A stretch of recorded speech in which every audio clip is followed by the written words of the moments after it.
Rồi, giống như tiêu đề của video mà các bạn vừa mới đọc thì trong video ngày hôm nay chúng ta sẽ cùng nhau nói về con iPhone 16 Pro Max này.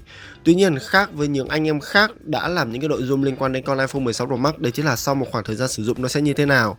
Thì trong video ngày hôm nay tôi sẽ muốn chia sẻ với các bạn một khía cạnh khác, đấy chính là các bạn có nên mua iPhone 16 Pro Max ở thời điểm hiện tại hay không, hay là chúng ta nên chờ con iPhone 17 Pro Max rồi mua luôn cho nó sướng.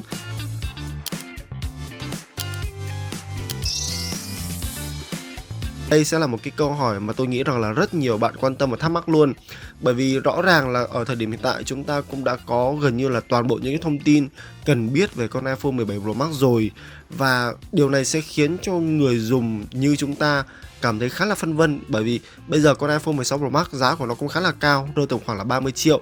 Thì chúng ta nên mua luôn con iPhone 16 Pro Max bây giờ, hay là chờ đến tháng 9 để mua con iPhone 17 Pro Max luôn, dùng cho nó sướng. Thì đây sẽ là video giúp cho các bạn có thể trả lời được câu hỏi đó. Trước khi tôi giúp cho các bạn trả lời được câu hỏi đấy thì chúng ta sẽ cùng nhau tìm hiểu xem là con iPhone 17 Pro Max nó có những gì, để xem rằng là con 17 Pro Max có xứng đáng để cho chúng ta mua hay không, hay là con 16 Pro Max này là quá đủ rồi. Thì dựa vào những cái thông tin mà tôi tìm hiểu được về con iPhone 17 Pro Max ấy, thì nó sẽ có 3 nâng cấp so với cả con iPhone 16 Pro Max. Đầu tiên đấy chính là về mặt thiết kế. Rõ ràng rồi, con iPhone 16 Pro Max là đánh dấu 5 năm Apple không thay đổi thiết kế mặt sau các bạn ạ. Từ đời con iPhone 12 Pro Max cho đến tận thời điểm hiện tại luôn. Vậy nên chắc chắn là với iPhone 17 Pro Max họ cũng sẽ phải thay đổi thôi, chứ không thể nào năm nào cũng sẽ kiểu tăng kích thước của camera được, đúng không ạ? Thì với iPhone 17 Pro Max thì như những hình ảnh mà các bạn đang xem ở đây, phần mặt sau của nó sẽ có một cái sự thay đổi lớn, đấy chính là cái phần khung viền của camera. Nó sẽ làm to hơn so với cả con iPhone 16 Pro Max. Thì điều này đồng nghĩa với việc là các bạn nhìn từ mặt sau là biết luôn đâu là 17 Pro Max và đâu là 16 Pro Max. Tuy nhiên, cái việc mà Apple làm cho cái viền camera nó tràn ra bên ngoài ấy, nó sẽ chỉ là câu chuyện liên quan đến thiết kế mà thôi. Chứ còn về mặt phần cứng thì camera của iPhone 17 Pro Max nó sẽ không có quá nhiều sự thay đổi so với cả camera của iPhone 16 Pro Max đâu. Và theo như những gì mà tôi tìm hiểu được, có chăng thì Apple họ sẽ nâng cấp cảm biến ở trong camera tele. Đó cũng là lý do vì sao mà cá nhân tôi nghĩ là cảm biến camera tele ở trên con 17 Pro Max cũng sẽ được nâng cấp lên 48 megapixel mà thôi.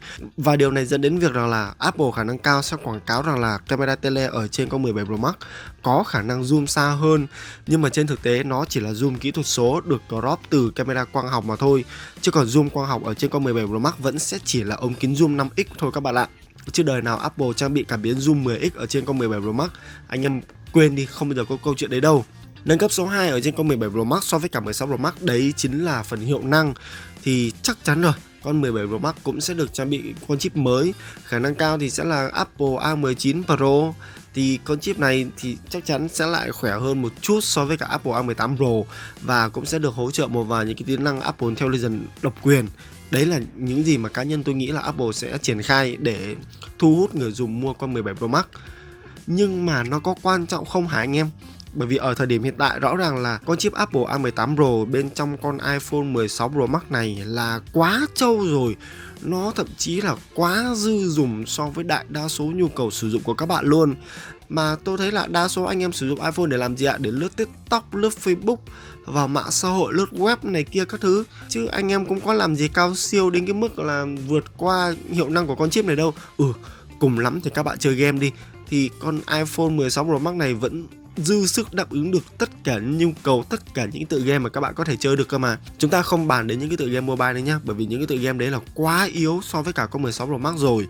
Chúng ta đang nói ở đây là con 16 Pro Max thậm chí là có thể chơi được cả những cái tựa game AAA. Những tựa game mà bình thường các bạn chỉ chơi được ở trên máy tính thì bây giờ các bạn vẫn có thể chơi được ở trên iPhone 16 Pro Max rồi. Thì cái việc nâng cấp hiệu năng nữa ở trên con 17 Pro Max là vô nghĩa. Nếu như các bạn cho rằng là các bạn muốn nâng cấp lên hiệu năng cao hơn để có thể sử dụng những cái tính năng AI mới ấy, thì tôi hỏi các bạn nhé, bây giờ các bạn đã sử dụng được tính năng AI nào ở trên iPhone 16 Pro Max chưa? Chưa đâu các bạn ạ. Tính đến thời điểm hiện tại AI của Apple vẫn chỉ là cái tên mà thôi, chứ còn Apple họ thậm chí là còn delay sang năm sau nữa cơ mà. Do đó cái việc mà chúng ta nâng cấp lên để trải nghiệm những cái tính năng AI thì cá nhân tôi nghĩ là khá là vô nghĩa. Đặc biệt là đối với những anh em nào có ý định mua iPhone để sử dụng AI thì thôi anh em bỏ mẹ cái suy nghĩ đấy đi. Muốn sử dụng AI thì chuyển hẳn sang dùng Samsung Galaxy S25 Ultra dùng cho nó sướng. Chứ còn ở thời điểm hiện tại iPhone dùng AI mẹ nó chán lắm. Chuyện anh em muốn dùng được bây giờ thì phải chuyển vùng, đổi ngôn ngữ các kiểu, mà đấy mới chỉ là những phiên bản beta dùng nó lỗi rồi nó không hoạt động một cách hiệu quả giống như là một phiên bản chính thức đâu. Mà hơn nữa, kể cả khi đã ra mắt phiên bản chính thức thì chưa chắc là nó đã hỗ trợ tiếng Việt, bởi vì ở thời điểm hiện tại dùng tiếng Anh nó còn đang lỗi tùm lum, thì khi nào anh em mới sử dụng được tiếng Việt AI ở trên iPhone, đúng không ạ? Do đó các bạn đừng chờ nữa, các bạn đừng nâng cấp iPhone chỉ vì AI. Các bạn chỉ nên nâng cấp iPhone, nâng cấp về màn hiệu năng nếu như mà nó đáp ứng được nhu cầu sử dụng hàng ngày của các bạn, nếu như mà nó đáp ứng được nhu cầu giải trí và làm việc của các bạn ở trên điện thoại mà thôi. Thì cá nhân tôi nghĩ rằng là con iPhone 16 Pro Max ở thời điểm hiện tại nó vẫn dư sức làm được những cái điều đó. Anh em không cần phải nâng cấp lên 17 Pro Max để làm gì cả. Sự thay đổi số 3 có lẽ đây nha, thời gian sử dụng pin ở trên con iPhone 17 Pro Max sẽ cao hơn so với cả con 16 Pro Max, và có thể là các bạn sẽ có một cái tốc độ sạc nhanh hơn. Thì đây không phải là một cái tin đồn nào được xác thực cả, mà đây chỉ là cái phỏng đoán của tôi mà thôi. Bởi vì khá là dễ hiểu. Thứ nhất là cái tốc độ sạc ở trên iPhone nó quá chậm, nó rất chậm luôn. Trên con iPhone 16 Pro Max này, người ta đo cao nhất nó cũng chỉ lên được tầm khoảng là 30W thôi các bạn ạ. Và con số này nếu như mà so với cả Samsung, so với cả Xiaomi, Oppo, Vivo này kia thì nó như kiểu là ốc sên với cả thỏ các bạn ạ. Thề nó khác nhau một trời một vực luôn. Do đó tôi nghĩ rằng là 17 Pro Max sẽ là thời điểm mà Apple nên nâng cấp tốc độ sạc. Còn về thời gian sử dụng pin thì rõ ràng rồi, kiểu gì thì dung lượng pin ở trên iPhone 17 Pro Max cũng sẽ tốt hơn so với cả 16 Pro Max. Tuy nhiên đối với cá nhân tôi thì pin với cả tốc độ sạc không phải là những cái yếu tố quá quan trọng so với cả con máy này. Bởi vì về mặt cơ bản các bạn vẫn có một cái thời gian sử dụng rất lâu dài ở trên 16 Pro Max. Trung bình nếu như mà các bạn sử dụng hỗn hợp nhiều phần mềm, nhiều ứng dụng khác nhau, sử dụng trong cả một ngày thì con máy này có thể trụ được trong thời gian khoảng hơn 8 tiếng đồng hồ. Thì đây cũng là một cái quãng thời gian khá là dư dả so với đại đa số nhu cầu sử dụng của chúng ta rồi. Cũng không cần phải nâng cấp thêm để làm gì cả. Tất nhiên là dùng trâu hơn thì thích hơn thật đấy, nhưng mà nếu như mà các bạn bỏ ra một số tiền lớn hơn chỉ để cho một thời gian sử dụng pin lâu hơn ấy thì nó cũng không đáng một tí nào các bạn ạ. Thà là chúng ta bỏ một số tiền lớn hơn để chúng ta nhận được nhiều cái sự nâng cấp khác nhau hơn thì nó mới đáng, chứ còn chỉ nâng cấp mỗi pin còn mấy cái yếu tố kia nâng cấp cũng được mà không nâng cấp cũng chẳng sao thì tôi thấy khá là thừa tiền. Anh em nào dư tiền thì thôi bỏ qua cái đoạn này nhá. Tôi nghèo thì tôi sót từng đồng thì tôi hay nói như vậy thôi. Đó, và đó là ba cái sự thay đổi, ba cái sự nâng cấp lớn nhất ở trên con iPhone 17 Pro Max so với cả con iPhone 16 Pro Max. Và rõ ràng cả ba cái mà tôi vừa mới chia sẻ với các bạn ở trên nó đều là những yếu tố không mấy quan trọng các bạn ạ. Trước đây với con iPhone 15 Pro Max mà nâng cấp lên iPhone 16 Pro Max ấy, thì trên thực tế là nó cũng không quá quan trọng rồi, bởi vì thì về mặt cơ bản là cái sự thay đổi nó không quá đáng kể. Nhưng mà ít ra nha, từ 15 Pro Max lên 16 Pro Max cái sự thay đổi còn nhiều hơn. Ví dụ như là chúng ta có kích thước màn hình lớn hơn, đấy là 6,9 inch, và đây là cái thay đổi rất lớn, bởi vì màn hình là cái mà chúng ta tương tác và sử dụng hàng ngày. Cái số 2 là chúng ta cũng đã có một cái phần cứng mới, đấy chính là nút Camera Control. Ok, tôi biết là cái nút này nó vô dụng vờ lờ, nhưng mà ít ra so với cả con 15 Pro Max hay là 14 Pro Max thì nó cũng là một cái sự nâng cấp về mặt phần cứng. Còn chắc chắn một điều với các bạn luôn là con 16 Pro Max này với cả con 17 Pro Max về cái phần khung viền ấy nó y chang nhau luôn. Chúng ta vẫn sẽ có từng này nút ấn mà thôi, vẫn sẽ có Camera Control, vẫn sẽ có tăng giảm âm lượng, Action Button các thứ mà thôi. Chứ còn bây giờ Apple mà còn đẻ thêm một cái nút ấn nữa thì tôi cũng đến chịu luôn đấy. Thề cái khung viền của iPhone bây giờ nó đã quá xấu rồi, tôi thấy nó quá nhiều nút luôn. Nên là cái nút ấn cũng như là cái phần cứng này sẽ là cái trang bị mà Apple khả năng cao vẫn sẽ giữ trong thời gian ít nhất là từ 3 cho đến 4 đời nữa cơ, thì họ mới bỏ. Có thể là họ sẽ bỏ nhá, hoặc là không. Do đó với những cái trải nghiệm của tôi liên quan đến con iPhone 16 Pro Max này trong khoảng thời gian hơn nửa năm vừa qua thì rõ ràng nha, rất ít lý do để các bạn nâng cấp từ 16 Pro Max lên 17 Pro Max. Vậy nên ở thời điểm hiện tại nếu như mà các bạn nào muốn tìm mua iPhone, muốn có một chiếc điện thoại để có thể sử dụng trong thời gian dài ấy, mà còn đang phân vân đắn đo giữa 16 Pro Max với cả 17 Pro Max ấy, thì các bạn nên lựa chọn luôn con 16 Pro Max này. Chắc chắn là nó sẽ không khiến cho các bạn cảm thấy thất vọng đâu. Còn để mà nói rằng là liệu con iPhone 16 Pro Max có phải là một chiếc điện thoại đáng tiền trong năm 2025 không, thì theo quan điểm của tôi là không. So với cái mức giá của nó ở thời điểm hiện tại khi mà tôi tham khảo, nó sẽ rơi tầm khoảng là hơn 30 triệu. Nó sẽ chênh lệch khoảng 1 đến 2 triệu ở một vài cửa hàng khác. Mức giá mà tôi tham khảo ở đây sẽ là cửa hàng Cellnet, cũng là cái nơi mà tôi mượn con iPhone 16 Pro Max này và sử dụng trong suốt vài tháng vừa qua. Vậy nên là tùy theo anh em thôi, kể cả mức giá của nó là 29 triệu hay là 30 triệu đi chăng nữa thì cá nhân tôi nghĩ nó cũng sẽ chưa phù hợp lắm với những gì mà con 16 Pro Max này mang lại. Có chăng nếu như mà mức giá của nó giảm về tầm khoảng là 25 triệu hoặc là 26 triệu thì tôi sẽ thấy nó hợp lý hơn. Chứ còn với mức giá 30 triệu như thế này thì các bạn nên mua con iPhone 16 Pro sẽ ngon hơn rất nhiều. Đặc biệt là giữa con 16 Pro với cả 16 Pro Max, cái sự khác biệt của nó rất ít luôn. Chỉ duy nhất có hai sự khác biệt thôi, đấy chính là kích thước màn hình của con 16 Pro sẽ nhỏ hơn, rơi tầm khoảng là 6,3 inch. Và cái số 2 đấy chính là dung lượng pin của con 16 Pro chắc chắn là sẽ yếu hơn so với cả con iPhone 16 Pro Max. Tuy nhiên, anh em bỏ hai yếu tố đó nhưng mà các bạn tiết kiệm được đến khoảng gần 10 triệu.